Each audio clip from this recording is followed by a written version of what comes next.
독도는 역사적으로도 국제법적으로도 일본 고유의 영토입니다.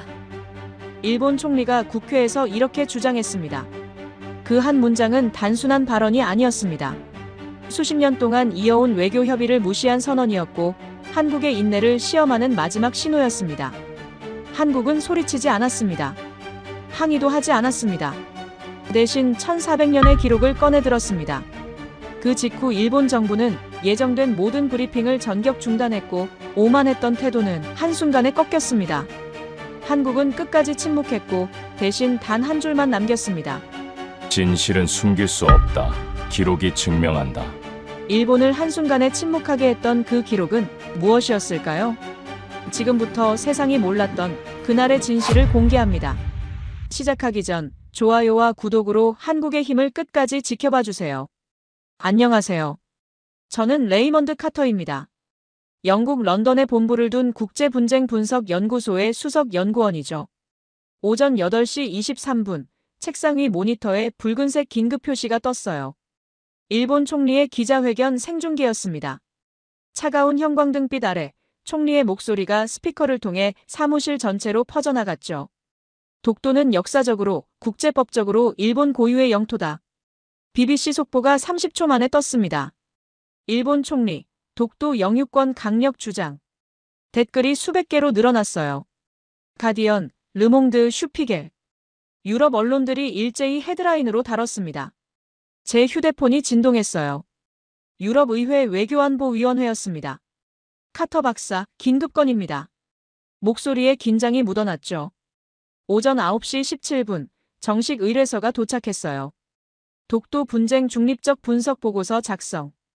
유럽 27개국 의회가 참고할 자료였습니다. 오후 2시, 영국 외교부에서 브리핑 요청이 왔어요. 부서장이 직접 전화를 걸었습니다. 카터, 이번 건은 다릅니다.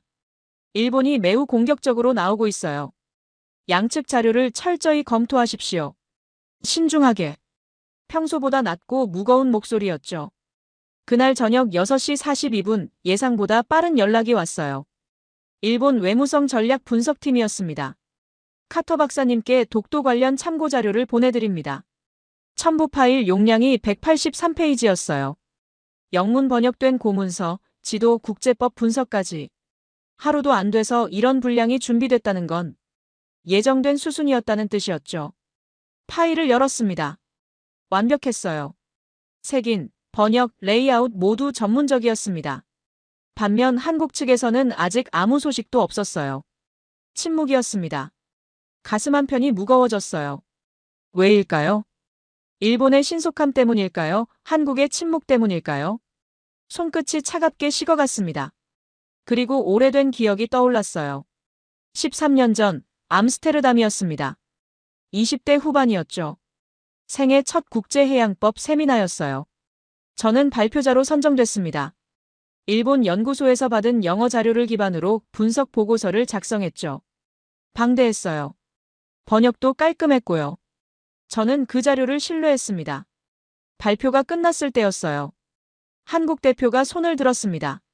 근거도 확인하지 않고 일본 자료만 믿습니까? 차분한 목소리였지만 회의장은 조용해졌어요. 모든 시선이 제게 쏠렸습니다.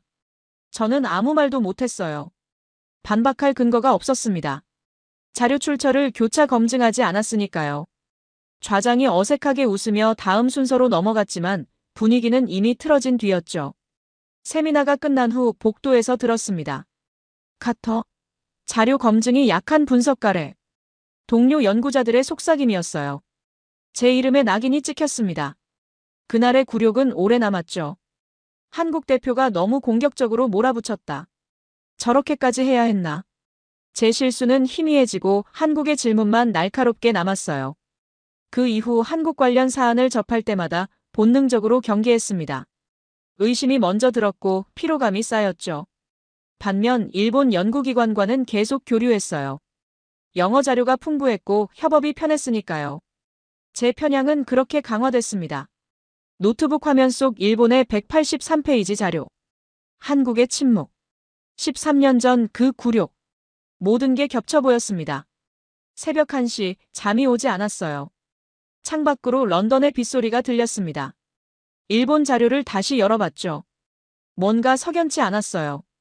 너무 완벽했고 너무 빨랐으니까요. 하지만 고개를 저었습니다. 제 입에서 중얼거림이 새어나왔어요. 이번에도 한국은 감정으로만 반응하겠지. 그게 내가 아는 그들이다. 다음 날 오전 10시 유럽의회에서 추가 지시가 왔습니다. 카터 박사 현지 조사가 필요합니다. 양측의 반응을 직접 확인해 주십시오. 이메일 말미에 항공권 예약 링크가 첨부돼 있었어요. 한국행이었습니다. 사실 저는 원하지 않았어요. 13년 전 그 기억이 떠올랐으니까요. 하지만 거절할 수 없었죠. 이건 공식 의뢰였고 제 전문성이 걸린 문제였습니다. 일본도 방문해야 했지만 순서는 제가 정할 수 있었어요. 저는 한국을 먼저 선택했습니다. 이유는 간단했죠. 감정적 반응부터 확인하자. 그러면 일본 자료의 신뢰도가 더 명확해질 거야. 제 편견이 다시 작동하고 있었어요. 사흘 후 런던 히드로 공항에 있었습니다. 3월 14일 오후 4시 27분 인천공항에 도착했어요. 입국장을 나서자 습한 공기가 얼굴을 감쌌습니다. 제 예상으로는 공항부터 시끄러울 거라 생각했죠. 조용했습니다. 너무 조용했어요. 이상했습니다. 침묵하고 있는 건가? 불안감이 스멀스멀 올라왔어요. 택시를 탔습니다. 기사는 70대로 보였어요. 흰머리에 검게 그을린 얼굴이었죠. 고속도로를 달리며 물었습니다. 독도 문제로 시위가 맞나요? 시위요? 광화문에 좀 있죠. 근데 조용해요. 조용하다니. 제 가슴이 답답해졌어요. 13년 전 암스테르담에서도 처음엔 조용했죠. 질문 하나로 시작됐지만 결국 회의장 분위기를 얼어붙게 만들었습니다. 조용한 게 더 무섭지 않나요? 제가 물었어요. 기사가 백미러로 저를 봤습니다. 우린 감정으로 지는 걸 싫어해요. 증거로 말하면 돼요. 차분한 목소리였죠. 제 손끝이 차가워졌어요. 저 침착함. 저 여유. 뭔가 준비하고 있다는 뜻 아닐까요? 감정을 눌러 담고 있는 거라면 더 위험한 거겠죠. 호텔에 짐을 풀고 저녁 7시 광화문으로 향했습니다. 직접 확인해야 했어요. 제 눈으로 봐야 했죠. 지하철 5호선을 탔습니다. 광화문역에서 내리자 전광판에 문구가 보였어요. 자료로 말합시다. 멈춰 섰습니다. 자료. 조용히 결집하고 있다는 신호 같았어요. 13년 전 그 한국 대표도 자료 이야기를 했었죠. 근거도 확인하지 않고. 그때도 준비돼 있었습니다. 광장으로 올라갔어요. 200명 정도가 모여 있었습니다. 플래카드가 몇 개 보였죠. 그런데 구호는 없었어요. 확성기도 없었습니다. 사람들은 그저 조용히 앉아 있었어요. 더 모여들 거라는 생각이 들었습니다. 이건 시작일 뿐이에요. 조용히 준비 중인 거죠. 감정을 쌓아두는 중이라고. 13년 전 기억이 겹쳐졌습니다. 처음엔 조용했지만 결국 폭발했던 그 순간. 발걸음을 돌렸어요. 대학로 쪽으로 걸었습니다. 카페 창문 너머로 학생들이 보였어요. 20대 초반으로 보이는 학생 6명이 테이블에 둘러앉아 있었죠. 누군가 노트북을 펼쳐놓고 설명하고 있었습니다. 가까이 다가갔어요. 테이블 위에 두꺼운 책들이 쌓여 있었습니다. 한자가 적힌 오래된 문서 사진도 보였죠. 학생 한 명이 형광펜으로 밑줄을 그으며 뭔가 메모하고 있었어요. 사전 준비 단계였습니다. 저렇게 조용히 체계적으로 준비하는 거죠. 자료를 모으고 논리를 세우고 때를 기다리는 겁니다. 제 등에 식은땀이 흘렀어요. 시청 방향으로 걸었습니다. 광장 한편에 30명 정도가 정적으로 서 있었어요. 누구도 소리내지 않았습니다. 팔짱을 끼고 고개를 숙이고 그저 서 있기만 했죠. 앞에서는 침착, 속은 끓는 중. 그게 제 결론이었어요. 13년 전에도 그랬으니까요. 조용히 있다가 한 방에 터뜨렸죠. 근거도 확인하지 않고라는 한마디로 저를 무너뜨렸습니다. 호텔로 돌아왔습니다. 샤워를 하고 침대에 앉았어요. 노트북을 열어 오늘 본 장면들을 메모했습니다. 조용한 공항. 차분한 택시기사. 질서정연한 광장. 공부하는 학생들. 침묵하는 시민들. 타자를 치는 손이 떨렸어요. 이건 더 위험하다. 중얼거렸습니다. 감정을 표출하는 게 아니라 눌러 담고 있다는 뜻이니까요. 언제 터질지 모르는 거죠. 창밖을 봤습니다. 서울의 야경이 반짝이고 있었어요. 조용했습니다. 너무 조용했죠. 그 고요함이 오히려 불안하게 느껴졌습니다. 입술을 깨물었어요. 조용함이 불안하다. 한국은 늘 침묵 뒤에 폭발이 있었다고 믿어왔으니까. 제 편견은 흔들리지 않았습니다. 오히려 더 깊어졌죠. 다음 날 오전 9시 외교부 청사 앞에 서 있었습니다. 회색 건물이었어요. 3월 15일 한국 정부의 공식 브리핑이 예정돼 있었죠. 저는 일부러 20분 일찍 도착했습니다. 로비는 조용했어요. 경비원이 제 신분증을 확인했습니다. 7층입니다. 엘리베이터를 탔죠. 상승하는 동안 가슴이 두근거렸어요. 어떤 식으로 나올까? 감정적 호소일까? 아니면 정치적 수사일까? 7층 복도를 걸었습니다. 회의실 문이 열려 있었어요. 안으로 들어가자 긴 테이블이 보였습니다. 한쪽 벽면에는 빔 프로젝터가 설치돼 있었죠. 그리고 테이블 위에 책들이 쌓여 있었습니다. 아니, 책이라기보다 문서 덤이었어요. 두꺼운 파일 박스가 3개나 놓여 있었죠. 제 시선이 그쪽으로 향했습니다. 카터 박사님이시군요. 뒤에서 목소리가 들렸어요. 돌아보니 50대 후반으로 보이는 남성이 서 있었습니다. 회색 정장에 안경을 쓴 모습이었죠. 문서현입니다. 해양법 연구관입니다. 악수를 청했어요. 손이 단단했습니다. 앉으시죠. 문서현이 의자를 권했어요. 저는 테이블에 앉았습니다. 문서 더미가 바로 앞에 있었죠. 커피 드릴까요? 고개를 저었습니다. 바로 시작하시겠어요?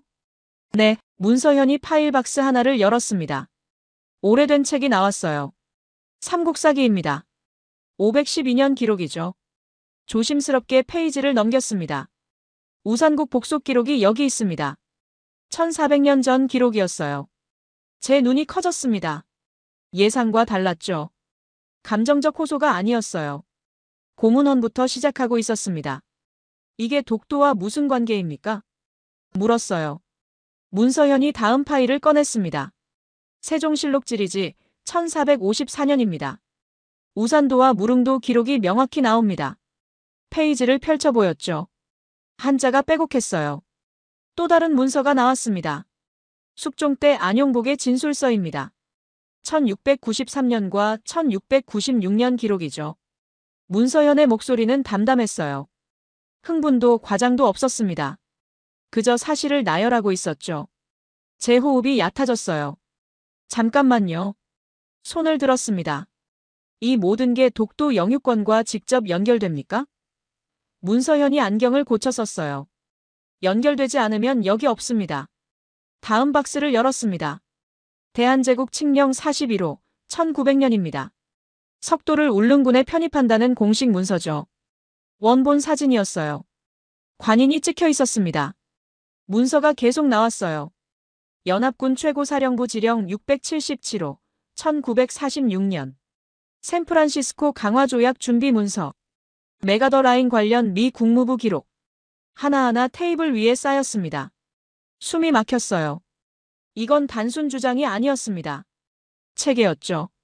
1400년 전부터 현대까지 연결된 증거 사슬이었어요. 모두 몇 건입니까? 제 목소리가 떨렸습니다. 문서현이 잠시 생각하더니 대답했어요. 현재 정리된 것만 127건입니다. 127건. 제 머릿속이 하얘졌어요. 일본이 보낸 자료는 12건이었죠. 그것도 대부분 근현대 문서였습니다. 그런데 한국은 계속하시겠습니까? 문서현이 물었어요. 저는 고개를 끄덕였습니다. 입이 말라왔죠. 다음 1시간 동안 문서가 쏟아졌습니다. 일본 외무성 문서, 일본 내무성 지령, 시마네현 고시문, 그리고 결정적으로 일본 최고재판소 판결문입니다. 1953년. 문서현이 핵심 부분을 가리켰어요. 독도는 한국 영토라고 인정한 일본 법원 판결입니다. 손이 떨렸습니다. 이게 사실입니까? 문서현이 조용히 미소 지었어요. 원본은 일본 국립공문서관에 있습니다. 확인 가능합니다. 뒤로 기대 앉았습니다. 13년 전 암스테르담에서 제가 받았던 일본 자료. 그건 전체의 일부였던 거죠. 아니, 의도적으로 선택된 일부였습니다. 그리고 저는 그걸 검증하지 않았어요. 기록은 정치보다 오래 갑니다. 문서현이 말했습니다. 창밖을 보며 덧붙였죠. 우린 소리칠 필요가 없었어요. 자료가 말하니까요. 제 가슴이 조여들었어요. 조용했던 이유. 침착했던 이유. 거리가 차분했던 이유. 이제 알겠습니다. 준비된 감정이 아니라 준비된 사실이었습니다. 브리핑이 끝나고 복도로 나왔어요. 다리에 힘이 풀렸습니다. 벽에 기댔죠. 13년간 제가 믿어왔던 게 뭐였을까? 한국은 감정적이라고. 일본은 논리적이라고. 틀렸습니다. 완전히 틀렸어요. 제 입에서 중얼거림이 새어나왔습니다. 이건 준비된 감정이 아니라 준비된 사실이잖아. 외교부 청사를 나왔을 때 오후 1시 32분이었습니다. 머리가 복잡했어요. 127건의 문서가 계속 떠올랐죠. 택시를 타고 호텔로 향했습니다. 휴대폰이 울렸어요. 발신자는 일본 외무성이었습니다. 카터 박사님, 통화 가능하십니까? 긴장된 목소리였죠. 네, 가능합니다. 차 안에서 전화를 받았어요. 한국 측 브리핑을 받으셨다고 들었습니다. 어떻게 알았을까요? 저는 대답했습니다. 네, 받았습니다. 잠시 침묵이 흘렀어요. 저희도 추가 자료를 보내드리고 싶습니다. 지금 이메일로 전달하겠습니다. 전화가 끊겼습니다. 30초 후 이메일 알림이 떴어요. 첨부 파일이 8개였습니다. 호텔방에 들어가자마자 노트북을 열었죠. 첫 번째 파일을 클릭했습니다. 지도였어요. 17세기 프랑스 지도라고 적혀 있었죠. 독도 위치가 일본 쪽에 가깝게 표시돼 있었습니다. 두 번째 파일. 19세기 영국 해도. 역시 비슷한 위치였어요. 계속 열어봤습니다. 세 번째, 네 번째, 다섯 번째. 모두 비슷한 논리였죠. 서양 지도에는 일본 영토로 표시됐다. 국제적으로 인정받았다. 그런 주장들이었어요. 그런데 뭔가 이상했습니다. 한국이 보여준 건 공식 문서였어요. 정부 칙령, 법원 판결, 군사지령. 반면 일본이 보내온 건 대부분 민간 지도였죠. 출처도 불명확했습니다. 휴대폰이 다시 울렸어요. 이번엔 도쿄에서 온 전화였습니다. 카터 박사님, 내일 오전 일본 기자단 브리핑이 있습니다.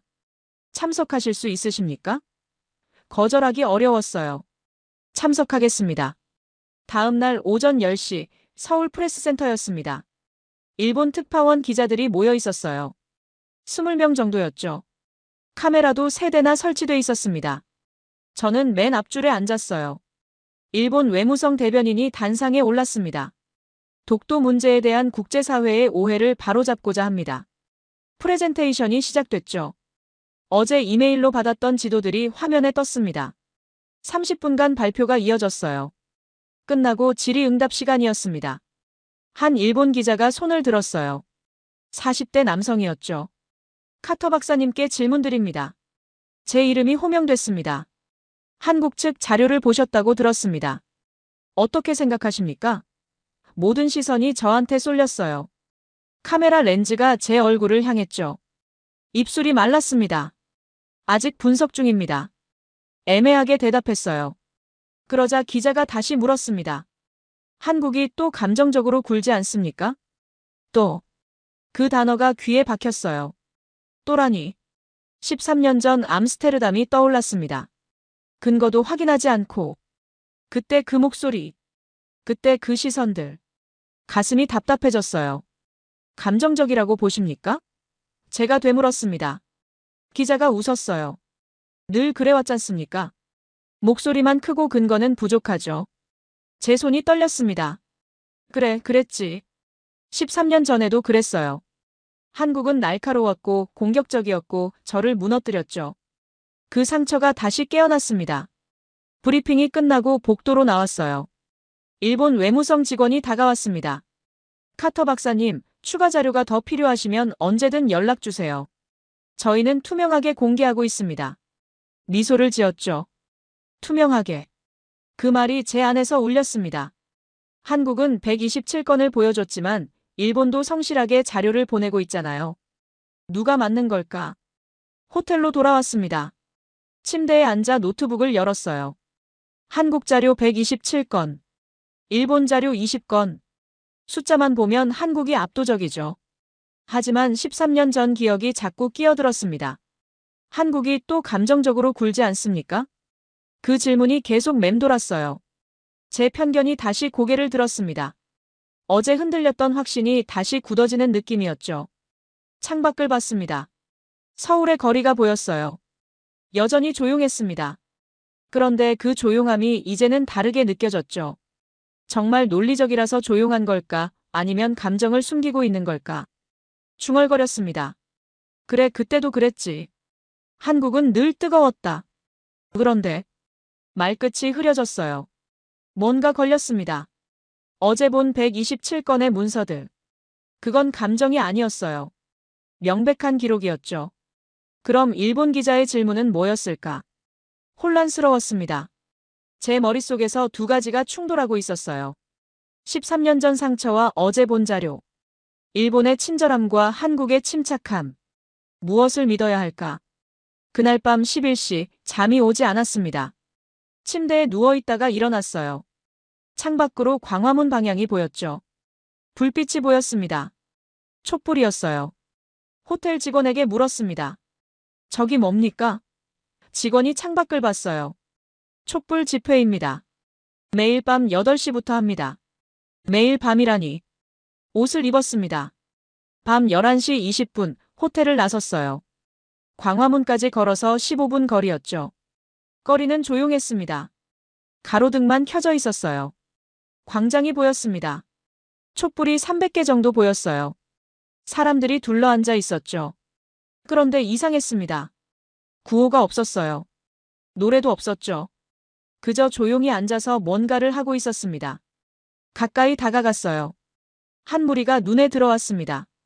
60대로 보이는 사람들 5명이 둥글게 앉아 있었죠. 가운데 자료집이 펼쳐져 있었어요. 누군가 손전등으로 비추고 있었습니다. 더 가까이 갔습니다. 1877년 태정관 지령입니다. 여기 보세요. 한 남성이 말하고 있었어요. 안경 너머로 자료를 가리켰습니다. 일본 정부가 직접 독도는 일본 땅이 아니라고 인정한 문서예요. 옆 사람이 고개를 끄덕였어요. 그럼 이걸 국제사회에 알려야 하는 거 아닙니까? 60대 여성이었습니다. 남성이 조용히 대답했죠. 알리고 있어요. 우린 독도를 외치는 게 아니라 지켜왔다는 걸 말하는 겁니다. 제 가슴이 철렁했어요. 13년 전 기억과 달랐습니다. 감정적으로 소리치는 게 아니었어요. 자료를 나눠보고 공부하고 확인하고 있었죠. 광장을 벗어났습니다. 골목길로 접어들었어요. 걷다 보니 야시장 입구가 보였습니다. 밤 11시 50분인데도 불이 켜져 있었죠. 몇몇 가게가 여전히 영업 중이었어요. 과일 가게 앞을 지나갔습니다. 60대로 보이는 상인이 사과를 정리하고 있었어요. 옆 가게 주인과 이야기를 나누고 있었죠. 일본이 또 떠드나 보네. 목소리가 들렸습니다. 옆 가게 주인이 웃으며 대답했어요. 자료가 있으니 조용한 거요. 그리고 두 사람은 다시 과일 이야기로 돌아갔습니다. 사과 가격, 날씨, 내일 장사 전망. 평범한 대화였죠. 제 발걸음이 멈췄습니다. 자료가 있으니 조용하다. 시장 상인까지. 정부 관료도 아니고 학자도 아니고 평범한 시장 상인이 그렇게 말하고 있었어요. 온 나라가 알고 있었습니다. 정부만이 아니라 시민들이, 택시기사가, 시장 상인이 모두 자료를 알고 있었죠. 감정이 아니라 기록을 믿고 있었어요. 다시 광장으로 돌아왔습니다. 촛불 사이로 사람들이 보였어요. 50대, 60대, 70대. 젊은 사람들도 있었지만 대부분 중장년층이었죠. 누군가는 책을 읽고, 누군가는 대화하고, 누군가는 그저 조용히 앉아 있었습니다. 싸우는 게 아니었어요. 증명하려고 하고 있었습니다. 소리치는 게 아니라 기록을 모으고 있었죠. 감정을 폭발시키는 게 아니라 사실을 정리하고 있었어요. 제 다리에 힘이 풀렸습니다. 벤치에 앉았어요. 광장 한편에 70대 남성이 서서 지나가는 사람들에게 종이를 나눠주고 있었습니다. 제게도 한 장 건넸죠. 자료집이었어요. 펼쳐봤습니다. 1877년 태정관 지령, 1900년 대한제국 칙령 41호, 1946년 연합군 지령. 오늘 오전 외교부에서 봤던 문서들이 요약돼 있었죠. 한글과 영어가 함께 인쇄돼 있었습니다. 시민들이 공부하고 있었습니다. 정부가 아니라 시민들이 50대, 60대, 70대가 자료를 읽고 나누고 확인하고 있었어요. 누가 시켜서가 아니라 스스로 입술을 깨물었습니다. 13년간 제가 믿어왔던 건 뭐였을까? 한국은 감정적이다. 목소리만 크다. 근거가 부족하다. 그런 편견들. 틀렸습니다. 완전히 틀렸어요. 제 눈앞에 있는 사람들은 감정이 아니라 기록으로, 소리가 아니라 증거로 말하고 있었습니다. 촛불을 바라봤습니다. 300개의 작은 불빛이 흔들리고 있었어요. 조용했지만 꺼지지 않았습니다. 약해 보였지만 지속되고 있었죠. 중얼거림이 새어나왔어요. 이 사람들은 싸우는 게 아니라 증명하려고 하고 있잖아. 제 편견이 무너져 내렸습니다. 13년간 쌓아올린 프레임이 균열을 넘어 붕괴되기 시작했어요. 한국은 감정의 나라가 아니었습니다. 조용한 확신의 나라였어요. 호텔로 돌아온 건 밤 10시 40분이었습니다. 촛불 집회에서 받은 자료집이 손에 들려 있었어요. 방에 들어가 침대에 앉았습니다. 머리가 복잡했죠. 13년간 믿어온 프레임이 흔들리고 있었어요. 휴대폰이 진동했습니다. 문자였어요. 모르는 번호였죠. 카터 박사님, 타케루입니다. 혹시 시간 되시면 만날 수 있을까요? 타케루. 어디서 들어본 이름이었습니다. 기억이 떠올랐어요. 도쿄 연구소에서 만났던 일본인 연구자였습니다. 3년 전 국제 심포지엄에서 함께 패널로 참여했었죠. 진지한 사람이었어요. 학문적 양심이 강했던 기억이 났습니다. 답장을 보냈습니다. 지금 가능합니다. 1분 후 답이 왔어요. 호텔 로비 뒤편 카페에서 만나요. 15분 후. 급하다는 느낌이 들었습니다. 엘리베이터를 탔어요. 1층에 내려 로비를 지나 뒤편으로 갔습니다. 작은 카페가 있었죠. 24시간 영업이라고 써 있었어요. 안으로 들어갔습니다. 밤 11시였습니다. 타케루가 구석자리에 앉아 있었습니다. 40대 중반으로 보였어요. 안경을 쓰고 있었고 얼굴이 창백했죠. 제 눈과 마주치자 고개로 인사했습니다. 다가가 앉았어요. 늦은 시간에 죄송합니다. 타케루가 먼저 말했습니다. 목소리가 떨리고 있었어요. 괜찮습니다. 무슨 일입니까? 그가 주변을 둘러봤습니다. 아무도 없었죠. 검은 봉투를 꺼냈어요. 테이블 위에 조심스럽게 놓았습니다. 이걸 드려야 할지 고민했습니다. 며칠 밤을 못 잤어요. 손이 떨리고 있었죠. 뭡니까? 물었습니다. 타케루가 봉투를 제 쪽으로 밀었어요. 일본 정부 문서입니다. 1877년 것이죠. 제가 국립공문서관에서 발견했습니다. 손을 뻗었습니다. 봉투를 열었어요. 오래된 문서 사본이 들어있었죠. 일본어였습니다. 하지만 영문 번역이 함께 첨부돼 있었어요. 첫 줄을 읽었습니다. 태정관 지령, 1877년 3월 29일. 계속 읽어내려갔어요. 그리고 한 문장에서 멈췄습니다. 독도와 울릉도는 일본 행정구역에 속하지 않는다. 심장이 멈춘 것 같았어요. 다시 읽었습니다. 3번, 4번. 똑같았죠. 일본 행정구역에 속하지 않는다. 일본 정부가 직접 작성한 문서였습니다. 1877년에. 손이 떨렸습니다. 이게 진짜입니까? 타케루가 고개를 끄덕였어요. 원본은 도쿄 국립공문서관에 있습니다. 누구나 확인할 수 있죠. 그의 목소리가 흔들렸습니다. 문서가 손에서 미끄러졌어요. 테이블 위로 떨어졌습니다. 타케루가 주워 다시 건넸죠. 외무성은 이 문서를 숨기려 하지 않습니다. 다만 강조하지 않을 뿐이죠. 머리가 하얘졌습니다. 13년 전 암스테르담. 저는 일본 연구소가 준 자료만 믿었어요. 검증하지 않았죠.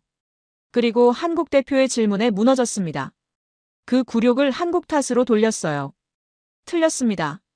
잘못은 제게 있었습니다. 자료를 교차 검증하지 않은 제 실수였죠. 그런데 13년간 그걸 한국의 감정적 대응 탓으로 기억해왔어요. 타케루가 말했습니다. 저는 학자입니다. 양심상 침묵할 수 없었어요. 그가 일어섰죠. 이제 가봐야 합니다. 이 만남은 없었던 걸로 해주세요. 사라졌습니다. 카페에 혼자 남았어요. 테이블 위에 문서가 놓여 있었죠. 독도와 울릉도는 일본 행정구역에 속하지 않는다. 단 한 줄. 제 인생을 뒤집는 한 줄이었습니다. 방으로 돌아왔어요. 창밖을 봤습니다. 서울의 야경이 보였죠. 밤 11시 38분. 도시는 조용했습니다. 그 조용함의 의미를 이제야 알았습니다. 한국은 소리칠 필요가 없었어요. 자료가 있었으니까요. 기록이 있었으니까요. 감정이 아니라 사실이 있었으니까요. 침대에 앉았습니다. 13년 전 그날. 한국 대표는 공격한 게 아니었어요. 사실을 확인하라고 했던 거죠. 근거도 확인하지 않고. 그건 비난이 아니라 조언이었습니다. 제 자존심이 그걸 왜곡했어요. 상처받은 자존심이 한국을 감정적이라고 기억하게 만들었죠. 13년간 그 편견을 키웠습니다. 그리고 오늘 단 한 줄의 문서가 모든 걸 무너뜨렸어요. 중얼거렸습니다. 한 줄, 단 한 줄이 내 인생을 뒤집었다. 눈물이 났습니다. 부끄러웠어요. 13년간 제가 얼마나 많은 판단을 그 편견으로 해왔을까? 얼마나 많은 보고서를 그 프레임으로 작성했을까? 책상 위 노트북을 열었습니다. 유럽의회에 보낼 보고서 초안이 떠 있었어요. 다 지웠습니다. 처음부터 다시 써야 했죠. 이번에는 제대로. 일주일이 걸렸습니다. 새벽부터 밤까지 보고서를 작성했어요. 127건의 한국 자료와 20건의 일본 자료를 교차 검증했죠. 그리고 타케루가 준 1877년 태정관 지령을 핵심으로 배치했습니다. 3월 22일 보고서가 완성됐어요. 183페이지였습니다. 제목은 독도 영유권 분쟁에 대한 중립적 분석이었죠. 하지만 내용은 중립이 아니었어요. 사실이었습니다. 유럽의회에 제출했습니다. 이메일 전송 버튼을 눌렀어요. 오후 2시 17분이었죠. 손이 떨렸습니다. 13년 전 실수를 바로잡는 순간이었어요. 3시간 후 회신이 왔습니다. 카터 박사, 훌륭한 작업입니다. 이 보고서는 27개 회원국에 배포될 예정입니다. 유럽의회 외교안보위원회 위원장의 이름이 적혀 있었죠. 다음 날 오전 외교부에서 연락이 왔어요. 카터 박사님, 공동 브리핑을 하면 어떻겠습니까? 문서현이었습니다. 네, 좋습니다. 오후 3시 외교부 브리핑룸이었죠. 기자들이 50명 넘게 모였습니다. 한국 기자, 외신 기자, 일본 특파원까지. 카메라 플래시가 터졌어요. 저는 단상 옆에 섰습니다. 문서현이 먼저 발표를 시작했죠. 183건의 문서를 기반으로 한 보고서입니다. 화면에 자료 목록이 떴어요. 512년 삼국사기부터 1953년 일본 최고재판소 판결까지 시간 순으로 정리돼 있었죠. 제 차례가 왔습니다. 마이크 앞에 섰어요. 숨을 깊이 들이쉬었습니다. 저는 13년 전 실수를 했습니다. 브리핑룸이 조용해졌어요. 자료를 교차 검증하지 않았습니다. 목소리가 떨렸어요. 일본 측 자료만 신뢰했고 그 결과 잘못된 분석을 했죠. 그 실수를 인정합니다. 카메라 셔터 소리가 연달아 터졌습니다. 이번 조사에서 확인한 사실은 명확합니다. 독도는 역사적으로, 국제법적으로 한국 영토입니다. 일본 특파원석이 술렁였어요. 질의응답 시간이었습니다. BBC 기자가 손을 들었어요. 카터 박사, 일본 정부의 반응을 예상하십니까? 저는 대답했습니다. 사실은 반응을 필요로 하지 않습니다. 기록이 말합니다. 뉴욕타임스 기자가 물었죠. 가장 결정적인 증거는 무엇입니까? 화면에 문서 하나를 띄웠어요. 1877년 일본 태정관 지령입니다. 일본 정부가 직접 독도는 일본 영토가 아니라고 인정한 문서죠. 브리핑룸이 웅성거렸습니다. 일본 특파원이 손을 들었어요. 그 문서의 진위는 확인됐습니까? 문서현이 대답했습니다. 도쿄 국립공문서관에 원본이 있습니다. 누구나 확인 가능합니다. 브리핑이 끝났습니다. 호텔로 돌아와 뉴스를 켰어요. BBC부터 나왔습니다. 영국 분석가, 독도는 한국 영토라고 결론. 자막이 화면 하단을 지나갔죠. NYT 속보가 떴습니다. 한국의 자료, 일본 주장 압도. 기사 전문을 읽었어요. 제 보고서 내용이 인용돼 있었죠. 가디언도 비슷한 헤드라인이었습니다. 다음 날 아침 소식이 하나 더 왔어요. 일본 정부가 다음 주 예정됐던 국제해양법 세미나 참석을 전격 취소했다는 뉴스였습니다. 이유는 명시하지 않았죠. 하지만 모두 알고 있었어요. 문서현에게서 전화가 왔습니다. 카터 박사님 수고하셨습니다. 짧은 통화였어요. 저야말로 감사의 말을 전했죠.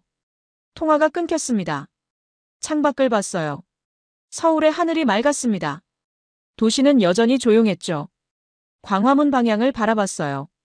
촛불은 이제 없었지만 그 조용함은 여전했습니다. 노트북을 열었습니다. 개인 기록을 작성하기 시작했어요. 제목은